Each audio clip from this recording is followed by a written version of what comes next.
પાસે આ એક જૂનું માટલું પડ્યું હતું, એને મેં ફોડીને એમાં માટી નાખી અને એક કોટનનું કપડું મૂક્યું. પછી એમાં પાણી નાખ્યું ભીનું કરવા માટે. પછી એમાં બધા શાકભાજી પહેલાં જેમ કે ટમેટા, ગાજર, કોબી, પછી દૂધી,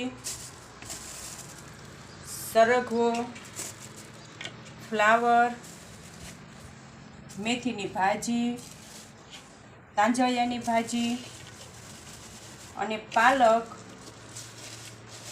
અને આદું પણ હું મૂકી શકું છું એમાં, જેમ કે કેળા, ચીકુ. આ બધું શાકભાજી 20 દિવસ ખરાબ નથી થતું, આવું ને આવું તાજું રહે છે. પછી એની ઉપર એક કોટનનું કપડું ઢાંકી અને મૂકી દેવાનું રસોડામાં. આ દેશી ફ્રીજ તૈયાર.